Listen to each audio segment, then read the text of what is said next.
Hi, I'm Elliot from Magoosh, and in this video, we are going to think about creating a study plan for your IELTS studies. What do you need to know to create a study plan for yourself to do as well as you possibly can on the exam? First is to start backwards. Start with your exam date, look at your calendar and work backwards. How much time do you realistically have to devote to your studies each week before you take the test? Do you have 4 or 5 months to study? Or do you have only a couple of weeks or a couple of days? What you do and how you plan is going to be very different depending on how much time you have to devote to it. Next, as you're making your study plan, make sure that you prioritize the skills that you really need to improve in order to do as well as you can on the exam. If you have only a short amount of time, it makes most sense to prioritize learning about the test and practicing the test a little bit, right? So you need to learn about each section of the exam, what's going to be on there. You need to learn about the different question types. And then you need to spend a little time actually practicing those things. If you've got a week or 2 or 3, that should be your focus. If you have a longer time to study, it probably makes some sense to try to do some things to improve your English. So you can learn about grammar. You can learn new vocabulary. You could even hopefully find a conversation partner, or maybe somebody who can review your essays for you and give you feedbacks and tips. Those kinds of things make a lot of sense if you've got a longer amount of time to study, because in a month or 2 or more, you can make real improvements to your English skill that will actually pull up your scores in each of the sections of the test. Okay, another thing to focus on, and this is true no matter how long you have to study, is that you need to take full-length practice tests, and you need to use the actual timing of the exam for each section. So when you're practicing reading, you should practice with all 3 sections and give yourself 60 minutes to finish all the questions. It's only by recreating the test that you get a feel for how quickly you need to move and how to apply the strategies that you're going to learn about to do well in each section.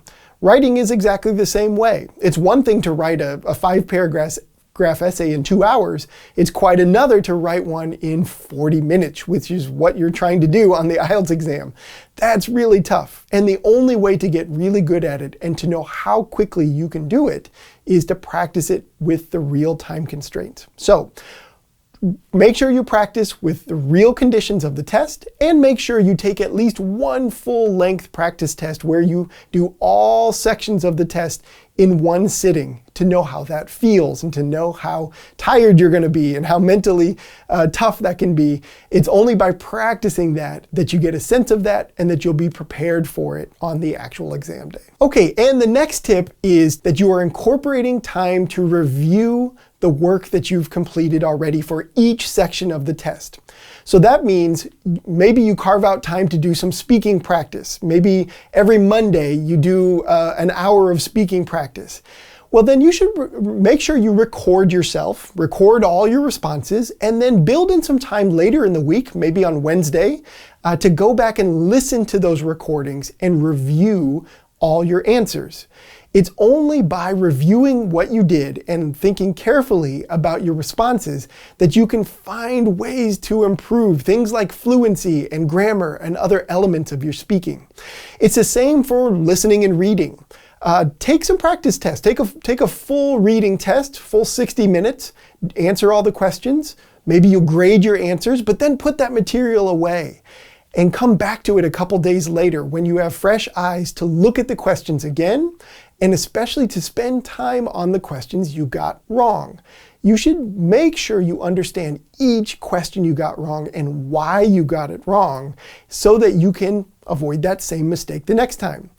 Every IELTS question is a little bit different. Of course, the reading and listening passages are going to be different every time, but they're testing very similar grammatical concepts, vocabulary throughout, and it's by understanding your mistakes that you can avoid making the same ones in the future. So the last tip here is just make sure, don't forget that an important part of your study is to carve out time to review your responses to each section of the test in order to improve the next time and in order to avoid mistakes that you make repeatedly. So to help you make a really good study plan, we have some study schedules linked for you down below in the description.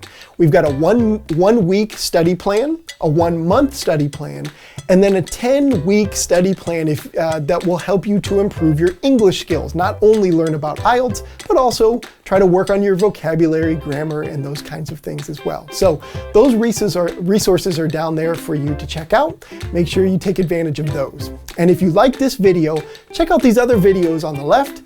You can learn even more about the IELTS and the different sections of the exam and all you need to know to do as well as you can on exam day.